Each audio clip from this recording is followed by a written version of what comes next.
been looking at some of the empires of the time. And right now, we've looked at number one, Assyria, and we are going to finish Persia in a few minutes. Talking about the more traditional empires where you have different ethnic groups, or maybe different states, or just an expansive area where, all kinds of people fall under the same ruler. We've been looking at Persia because they, in fact, do become the largest empire up until this time. Where are you, map? There you are. All the way from India to Greece and Egypt. They do bring together a lot of ethnic groups. They bring together a lot of states. They bring together a lot of territory. Now, of course, most of this was conquered by Cyrus, and then it was reinforced and strengthened by Darius. Okay, now we've talked about a couple of the reasons why Darius is considered, the Great. Okay, number one, remember that he is one of the first to divide up the empire into specifically 19 provinces known as satrapies. And so this way, making government much, much easier in that those 19 governors are responsible for tax collection and loyalty to him. And he only has to worry about those 19. Each of those governors now has pretty much free reign over their area to do so as they wish. And as long as they provide tax revenue to the state and don't rebel, let's say, they're given a free reign. And once again, if you really want to, you can look at the map and you can find the different satrapies that Darius divided the Persian Empire into. And this book is so nice, they even give you the Roman numeral as to which one it was. Okay, nope, not yet. All right. Remember, he also reformed taxation and made it more equitable. In addition, Darius also brought together the different currencies of these different areas and unified them, and in fact convinces like other nations to unify their currency.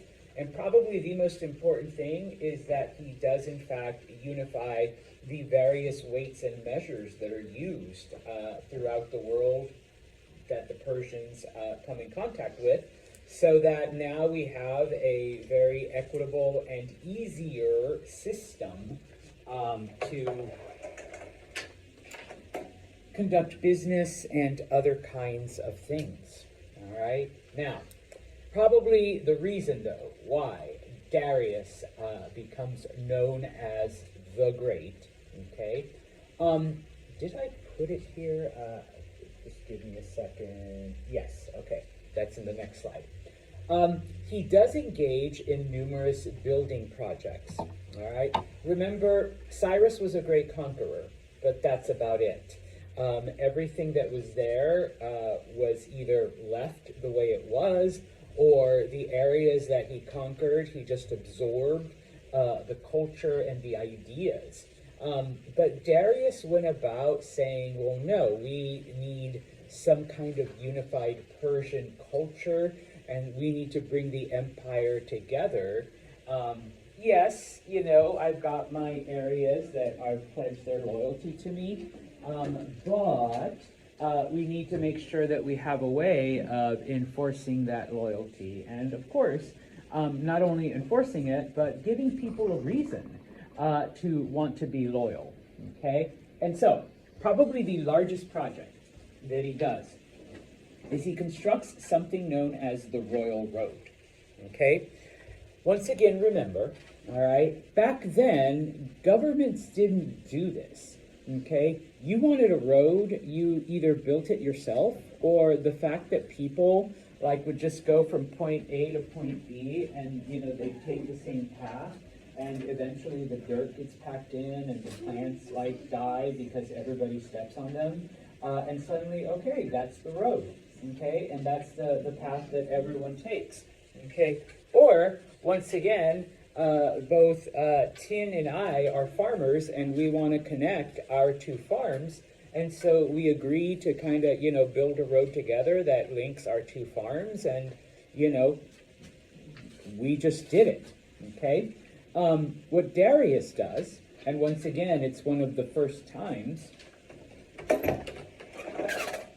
he takes this tax revenue, okay, and uses that to build a road that is about 1,600 miles. It goes from the capital of Persia all the way to Anatolia. Okay? Now, number one, the government builds this road. Okay? Number two, the government maintains it. Okay? So other roads, the reason why they're flat and smooth is because, dozens of people are always walking on it. Okay, or Tin and I, the road that we agreed to build together, we maintain it, or our servants. All right, they maintain it for us. But in this case now, not only did the government lay out the road, but the government is making sure that the road is maintained. Now, just as an FYI, don't think of it like the roads we have today. It was still dirt, okay?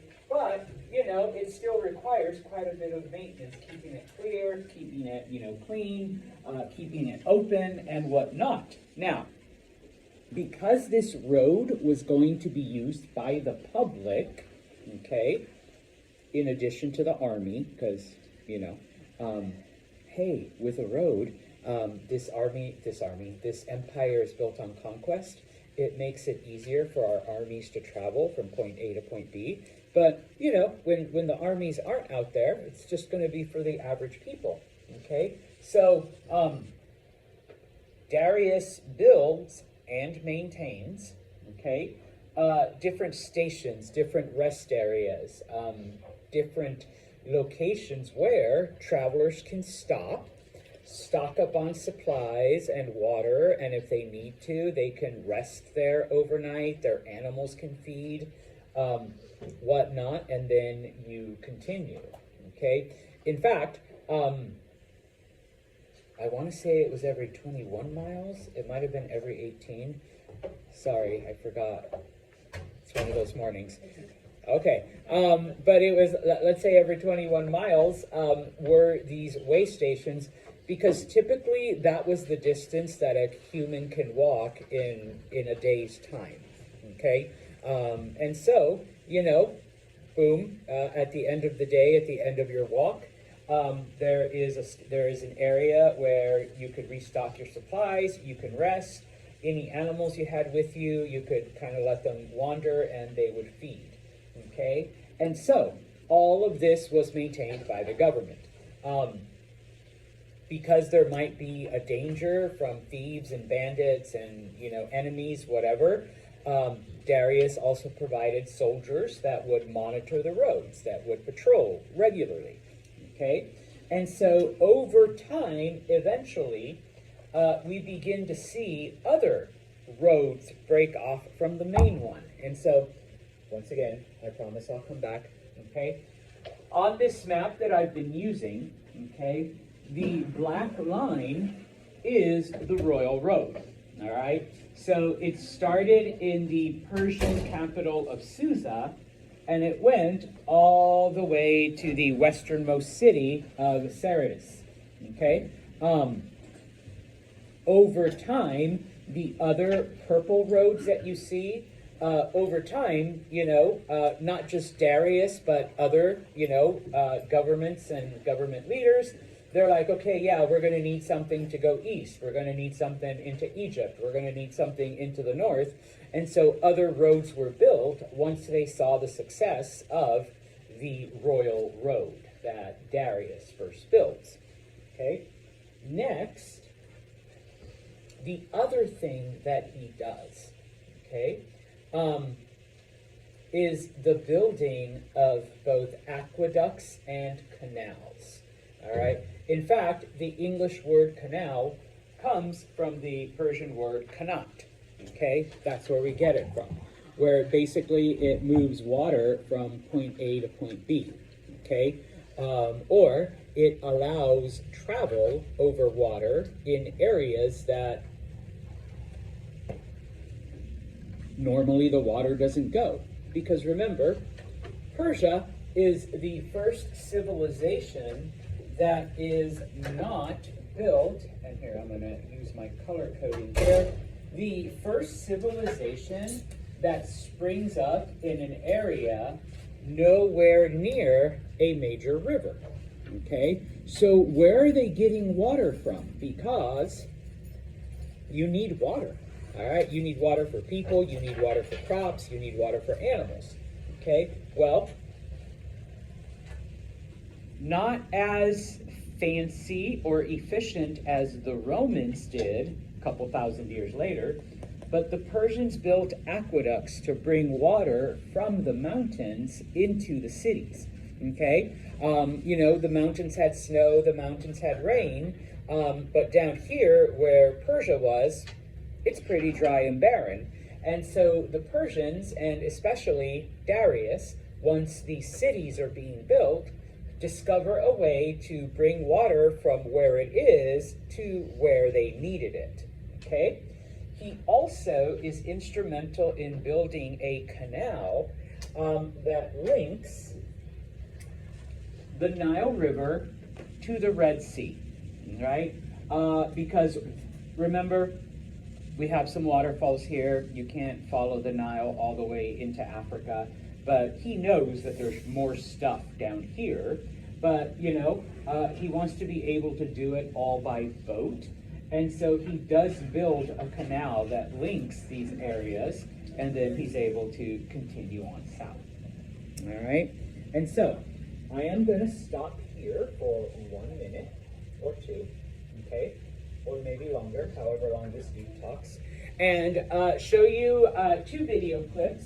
One of them shows how the Persians developed irrigation, how they literally brought water from the mountains down into the cities, and the other one talks about the building of the Royal Road and the canals that linked the Red Sea to the Nile River. Do that so I don't violate copyright. And hold on. Nomadic, they were more interested in survival than conquest.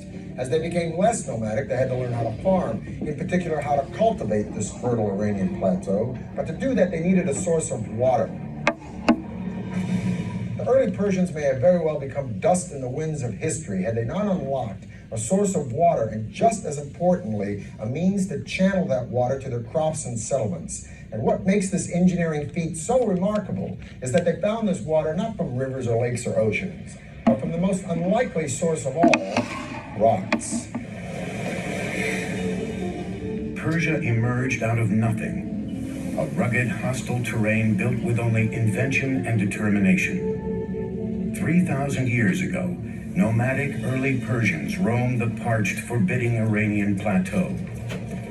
Finding water meant traveling long distances. It fell to a hybrid engineer, geologist and diviner called a Moghani to figure out how to bring it back to his people. Using nothing more than stone chisels, Moghanis would build the first cornerstone of the Persian Empire. A breakthrough system of underground irrigation canals called kanats. They began by harnessing gravity to exploit the natural topography of their land, which sloped relentlessly down from the Alborz Mountains towards the Persian Gulf. Vertical shafts were first dug down from the surface, and the tunnel was excavated horizontally for a short distance. Then another vertical shaft was built, approximately 3/4 of a mile up the slope, and the channel continued. The it can be sometimes 20, 30, 40 kilometers away. So it's a very skilled operation, to the point where the gradient of the water channel meets the aquifer, or the groundwater, sloping up at the point where the mountains begin. The angle of the slope was crucial. 1 unit in elevation for every 100 on the horizontal. Not too steep, because that would erode the base of the water channel, and of course not so flat as to prevent the water from moving to its intended destination. I apologize. More options. Indra has over 1,700 box types in stock and ready to help you pack.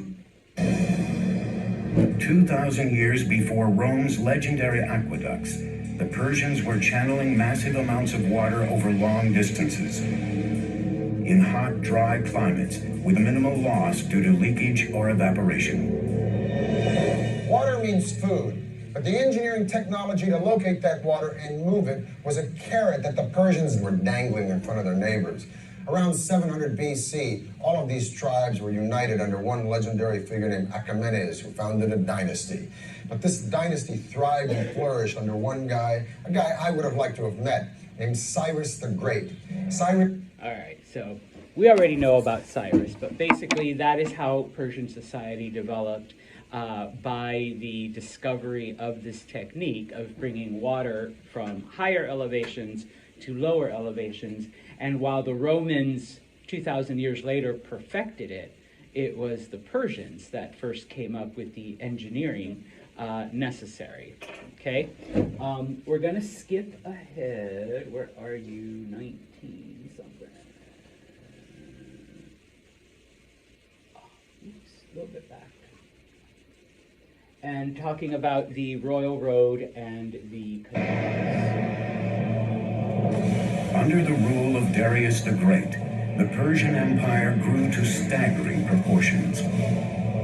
Now he wanted to consolidate and connect the far-flung parts of his great kingdom. 515 BC, Darius orders his engineers to build a massive stone highway, one that would weave the empire together from North Africa to India.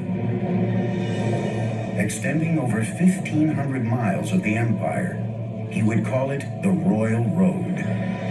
This was quite the engineering feat, because this had to traverse through mountains, forests, deserts. So typically, earth would be packed, hardened, for example. They may not have had asphalt, but they certainly had knowledge of packing gravel or tiny rocks. Laying down a stone road is vital in a terrain where there could be a high water table. You don't want to get your feet stuck in the mud. You don't want to get your cart stuck in the mud. So you have to raise the road surface up. That means laying down some kind of surface initially that will either absorb the groundwater or not allow the groundwater to displace the road. The Royal Road was linked by 111 rest stations and inns every 18 miles, where travelers could eat, sleep, and switch to fresh horses. To ensure safety, watchmen were posted all along its great length. Now, I'm going to talk with my friend, Dr. Lloyd Llewellyn-Jones from the University of Edinburgh, professor of ancient history. I got to ask you this. Was it that safe? Essentially, yeah. I think what Darius, if you will, manages to do here is an incredible feat. I mean, we're standing here in Turkey, okay, right, and we could take one route straight the way through into central Iran. I mean, that's pretty good going. How fast? Okay, so if we're on horseback and we're riding from one of these little garrisons to garrison every 15 miles, changing fresh horses, we can do that in about 6-7 days, maybe. 6 or 7 days. Yeah. So you could send messages on this road, friends, most definitely, and and for trade, it's a godsend, as you can imagine. And this road cut through so much stuff. I mean, it just doesn't follow a formal pathway.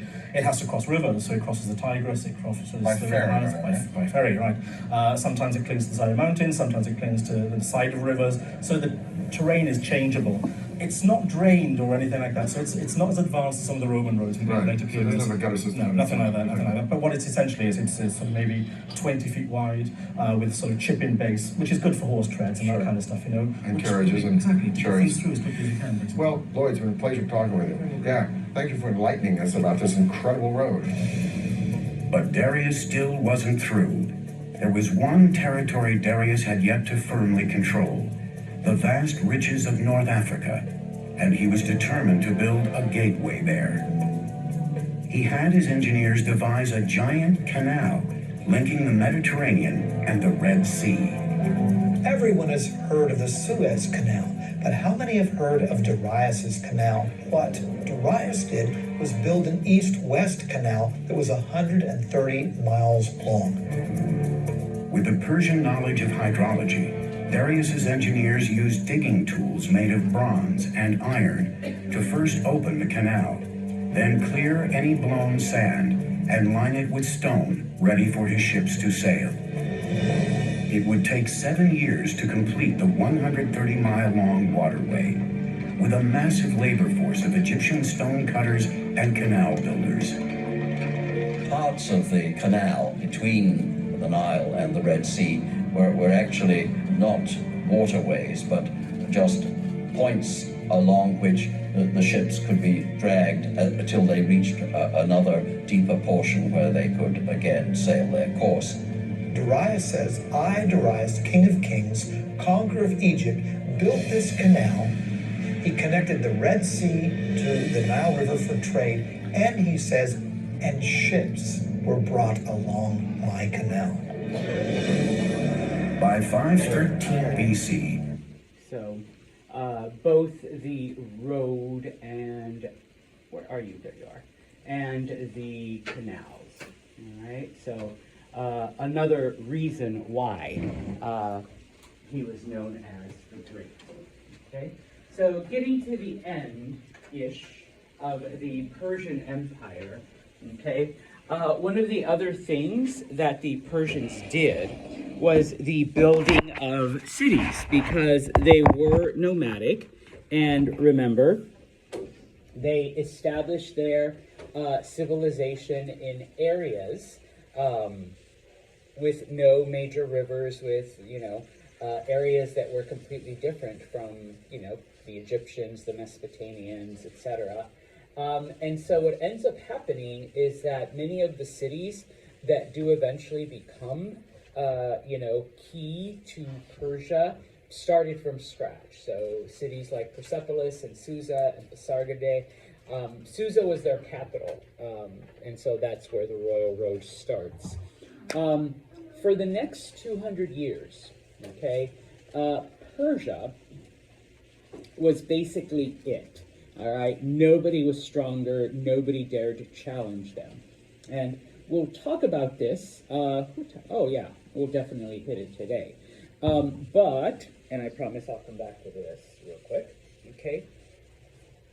When they reached this part of Anatolia, which is called Ionia, there were a lot of Greek cities there, Greek colonies, and when they get there, they basically offer them the same deal, where, okay, we're going to let you, do what you've always done. You can, continue your thing. All you need to do is pledge your loyalty to us, taxes to us. We're going to assign a governor, and, governor, you do your thing, give me the money, etc., etc. And the Greeks were like, no. We're not going to do that. We're Greeks. We want to maintain our independence. And so eventually the Persians go to war with the various Greek city-states. Like I said, talk about that in a minute. But spoiler alert, Persia does lose this series of wars. Okay? And that's why it's in the plural. Various wars, they leave Persia weak. Later on, the Persians involve themselves in an internal Greek conflict, so that by 331 BCE, when Alexander the Great comes along, he is able to basically conquer all of Persia with very little difficulty. Okay? Now, Persia does survive, in different forms after this. And in some cases, you will read about, Seleucid Persia or Sasanian Persia or, which basically just refers to the different groups that had taken over. But the Persians remained, and in many cases, they adopted the culture of their conquerors, and their conquerors adopted Persian culture. And so over time, it does morph and change and adapt. But both the Persian language and Persian culture and Persian ideas survive. Okay, in fact, Alexander fell in love with a lot of aspects of Persian culture, especially Persian women. Okay, and so I gotta keep it G for the baby. Yeah, that's you. Persia does survive. The actual empire doesn't, but Persia itself continues even after they're conquered by Alex. All right. Questions or comments about Persia? Then we will move on to the Greeks. Okay. Now, Assyria and Persia are basically the only two, typical empires that we're going to look at, okay? Because we do consider the Greeks a type of empire, but they did not take different ethnic groups. They did not take different states, okay? They were more of a cultural empire, okay? Now, the Greeks developed the same way that the other cultures we've looked at, okay? Hunter-gatherers, settled down, food, farming, more people, more food, more people, more food. They developed, the whole thing, okay? They get to the city part, and that's basically where they stayed, okay? The city-states, with the exception of the Mycenaeans and the Minoans on Crete, okay, basically maintained their independence, okay? Each city was its own entity. They might have conquered a little bit of area outside of the city, but for the most part, each of these cities maintained their own identity. And these city-states developed both in what today would be the actual country of Greece on the mainland, the various islands that are in the Aegean Sea. The Aegean is the area between Turkey and Greece, okay? Obviously, on the island of Crete, the Mycenaeans established colonies in what today is southern Italy, so you had, Greek cities in southern, amongst those people. And of course, you have Greek cities in Western Anatolia in an area known as Ionia. Okay? Now, there were about a little over 150 different city-states. Okay? I just put 150 plus. Okay? Spread throughout Greece, the islands, Anatolia, Italy, other parts of the Mediterranean, okay? Over time, each city-state develops its own system of government, its own system of rules, its own system of laws. I mean, some of the city-states develop identically, but they all come up with different forms, okay? Now, out of those 150 plus, most of your history classes that you will take or have taken, unless you specifically take ancient Greek history, will only focus on two: Sparta and Athens. Okay? Huh? Insert Sparta in here. Yes. Now, why do we only focus on these two? Number one, they were the two most powerful city-states in ancient Greece, number one. Number two, they were complete opposites as far as culture and society and government went, okay? There couldn't be two more opposite city-states, all right? When it came to the different conflicts or wars or whatever, it was usually Athens versus Sparta or Sparta versus Athens, okay? The rest of the city-states would either unite with one of those two or just stay out of it completely, all right? But it was usually one of these two, okay? Now, Sparta develops as a type of monarchy, okay? And I say a type because instead of having one king, all right, they actually had two, all right? So some people would say, well, then Sparta was an oligarchy because an oligarchy is a rule by a group, and even if that group is as small as two people, okay? But both of those rulers were known as kings, okay? One king was in charge of war and military. The other king was in charge of everything else. You know, running the city, the laws, you know, the price of wheat this week, all of that, okay? And the other one was strictly the military. All right? Question, comment? Oh, okay, I thought I saw your hand going. All right. Athens, on the other hand, they started off as an aristocracy, and then from there they switched their government into a tyranny where like it was one person but it wasn't a king type of thing.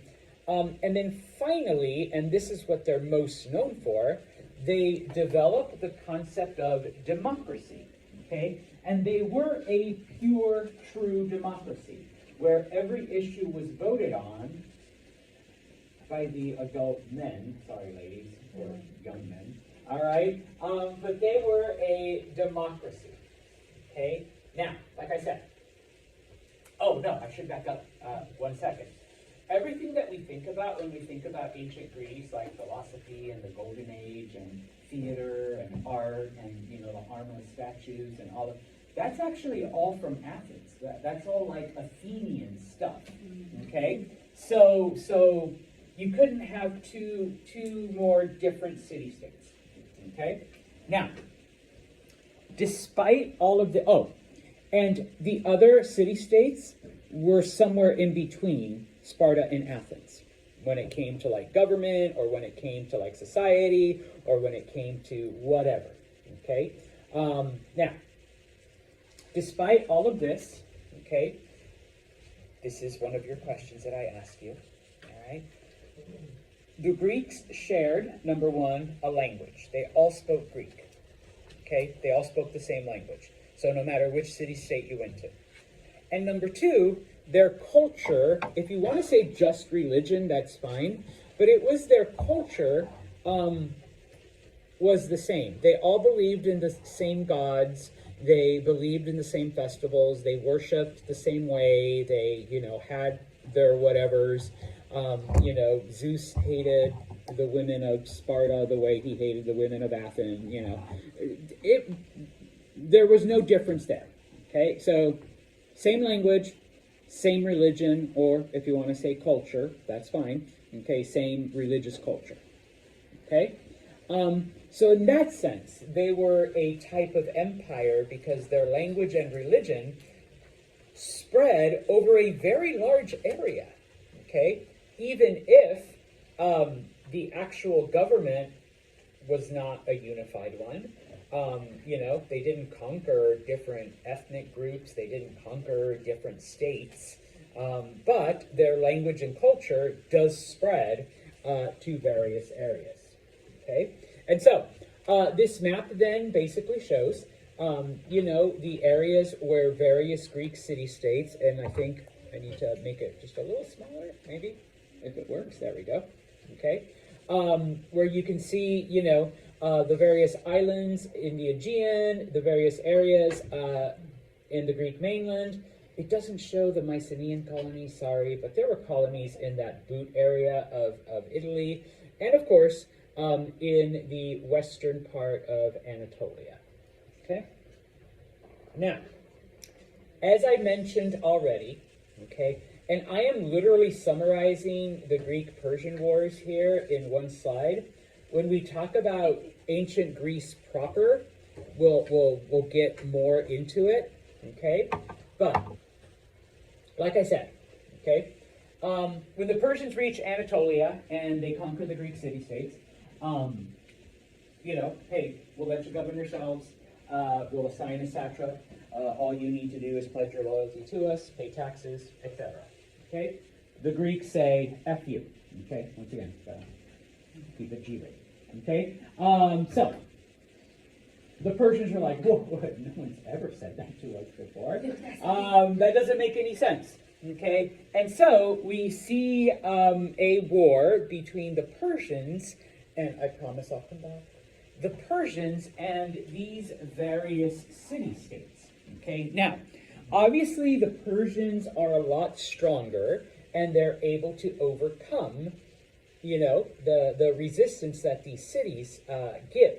And so, the Greek city-states in Anatolia, the Ionians, they send a message to the mainland Greeks and say, hey, we're your cousins, basically. All right, we speak the same language, we worship the same gods. We need your help. All right, these Persians are trying to conquer us. We don't want to be under their control. And of course, they added stuff like, if they conquer us, what's to stop them from coming after you in a couple more years? Because these Persians seem pretty intent on conquering everything they see. And so, the mainland Greeks, the different city-states come together, they hold a council, and they realize, we got to help our Ionian cousins. And so, now of course, being the two most powerful, okay, Athens and Sparta, they're the ones that basically lead this war against the Persians, number one. Number two, this is the first time ever that the Greek city-states come together for a unified purpose. All right? Remember, they are separate entities, and typically they either ally themselves with Sparta or with Athens and then fight each other. Okay? This is the first time that both Sparta and Athens come together to fight a common enemy, and so the other city-states basically now join with them. Okay? I don't often, last time I only asked you to remember two, don't often ask you to remember battles. I'm not even going to ask you dates. Okay? But here are 3 battles that you need to know from the Persian Wars. Okay? Oh, let me just add one more thing.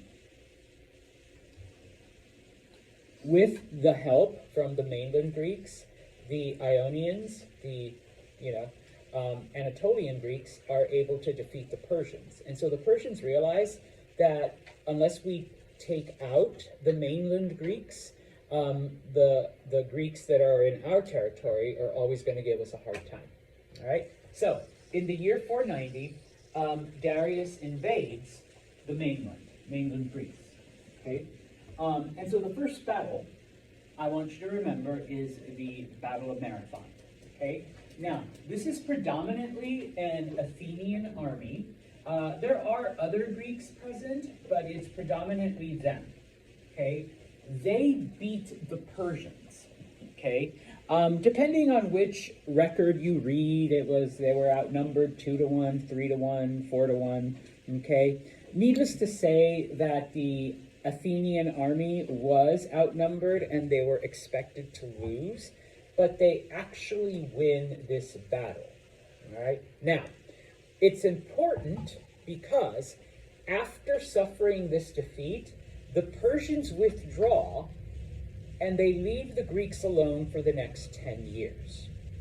All right? So, where are we? Oh, I thought it was on here. Marathon is like around here. Okay?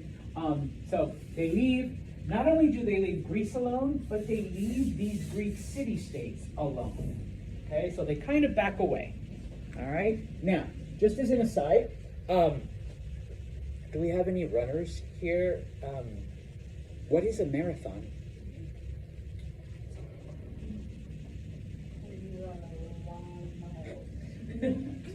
I think it's 26.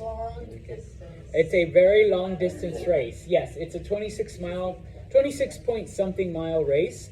The reason why it's called a marathon, it's named after the Battle of Marathon, because once again, it was expected that the Athenian army would lose, but they actually win. And so they sent a runner from the battle all the way to Athens to let them know that they had won. Okay? And so the name of the, number one, it was about 26 miles from the battle site to the city of Athens. This runner ran the entire way, and so that is why today it is called a marathon. Okay, number one. Number two, when he arrived in Athens, he shouted the word Nike and then died of a heart attack. Oh, well, you were close. She said he collapsed. Well, he collapsed, and then he died.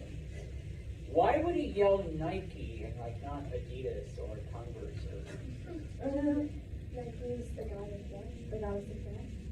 not death? Victory.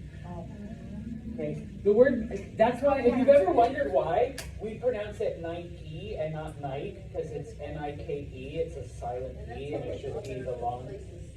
Yeah, because they're not paying attention to history. They didn't have Santos as a history teacher.